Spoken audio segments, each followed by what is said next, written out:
Hey, what's up, everybody? This is Evan Carthy from evancarthy.com, and it is Friday, June 19th. The markets are pretty much closed now, and so I just want to go over what last week held and what to look for in the week going forward in the future. So this past week, as you see right here, there's Friday, Thursday, Wednesday, Tuesday, Monday. For the most part, it was just a range week. We had the dip down on Monday, and then it rocketed on higher into Tuesday right here. But once it hit that high, it was just down, up, and now it looks like it's going back down to the lows of the range that it looked for. And so moving into the week, that's exactly what we're looking for is for this. Just show you here real quick, this to come around here about 29.20. Didn't quite reach that level right there. Got to about 29.2375 before it decided to move back up. So that's what we're looking for at the beginning of the week. And the rest of the week, I really thought going into Thursday and Friday, we would get a move lower down right here. This is using the 5-minute chart for it. I trade off the 2-minute chart. But basically what I was looking for is that and that right there to hold, and then for the next move down to happen. Obviously that didn't happen. Price continued to move up to the top end of the range right there, which also coincided with that profit target right there, using that pivot point low and that pivot point high. Once it hit that, then for things, that's the overnight session. Yeah, that's right when the market started. And so then pretty much all day today, for Friday's trading session, has been a big move lower, and as you can see, the past 5, 10, 15, about 20 minutes here, it's been nothing but a sell-off. So we'll see if this private target can get hit before the market does wrap up for the weekend at about 30.51. But yes, that's basically what most of the week here was. It was just one big range from Tuesday through Friday. So if 30.51 doesn't come down here and get hit before everything closes up here, which it is just about getting ready to, then definitely when the market opens Sunday night, 5 p.m. Central Standard Time, definitely looking for 30.51 somewhere down here in this box to come down here and get hit before the market decides what it wants to do going into Monday's session. So if we go, and I'm gonna have to go to continuous contract because also this week I switched over. Nope, don't have to. Switched over to the September contract, but it looks like we are good to go for it.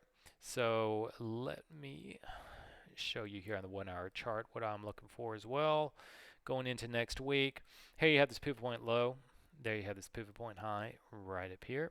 That's about 31.5575 for the high and about 29.2375 for the low.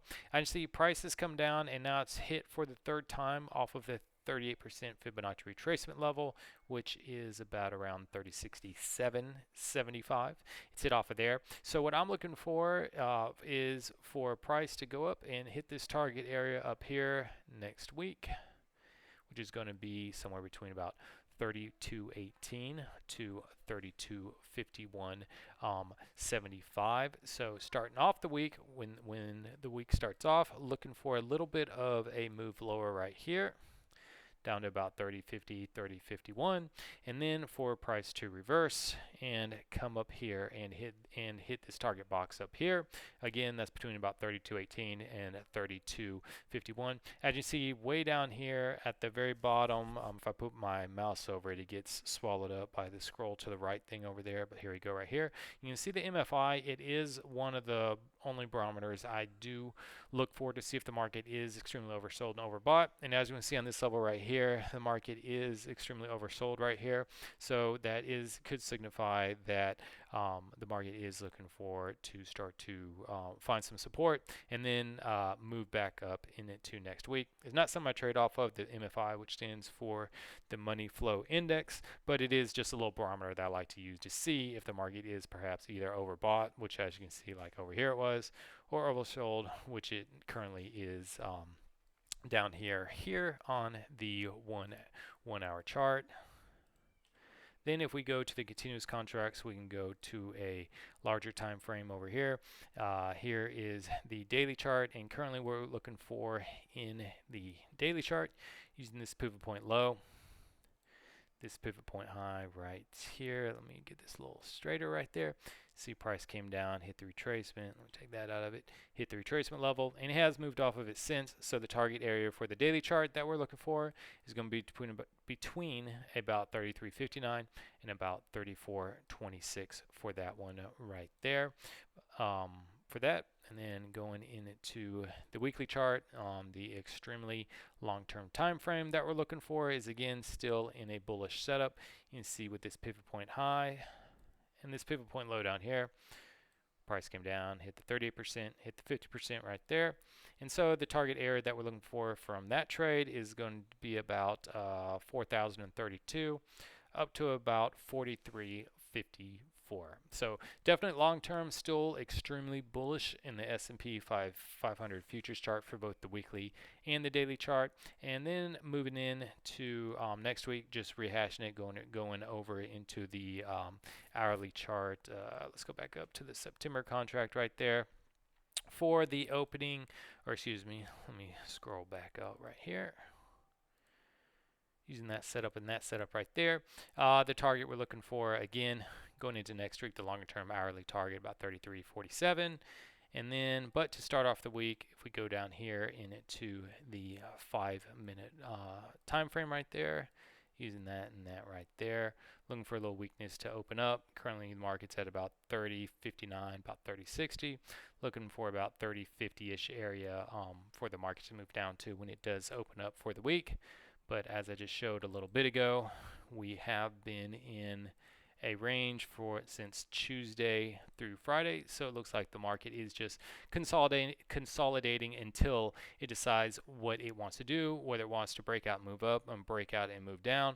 But as I showed on the hourly, daily, and the weekly chart, definitely the impetus for the market is for the upside. So moving into next week's and the weeks beyond, the direction I'm looking for the market to go overall is going to be towards the upside, especially until that weekly target, if it does go up and get hit to about 4,000.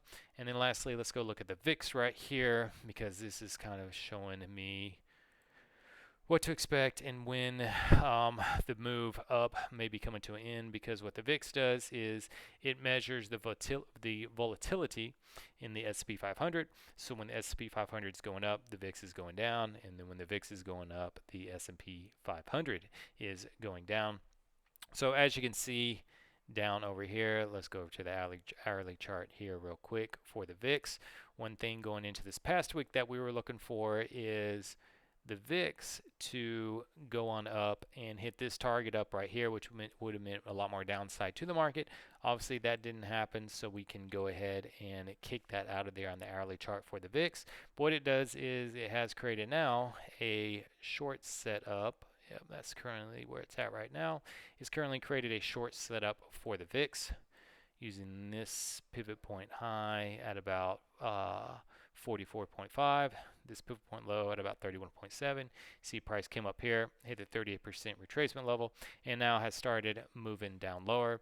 The target area that we would be looking for this is going to be between about 20.2 and 26.4. If it does come down and fulfill this right here, then that would take out one of the major things that I had been looking for here in the VIX, which is this huge gap, which is not just only on the hourly, daily, and also on the weekly time frame right here, which happened after the last time when the S&P 500 had that huge sell-off when the coronavirus first started kicking in, which from about 27.7 up to about 29.4. So until that comes down to be filled, still extremely bullish in the market as well. And actually, I apologize for that, because actually I believe that wasn't even the right gap that we're looking for. That's just a gap right here on the hourly chart.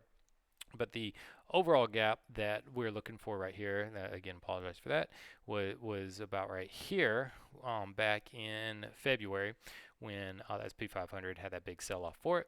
And that's going to be from about 18.2 up to about 21.9 up there. So let's get rid of this hourly little box right there, because when this market just had a move down, which caused the VIX to go up, it initiated here on the daily chart using this pivot point high, because as you can see from this was the previous setup right right there. Price came down, hit that target, or excuse me, let me show you how I had it set up over here. There's the high, came down, hit that target. Here's the next one that we were looking at. There's the high, there's the low. Price came up a little bit above the 61.8. I came back down, hit that target right there. So then using that swing high, this swing low, price has come up right up in there.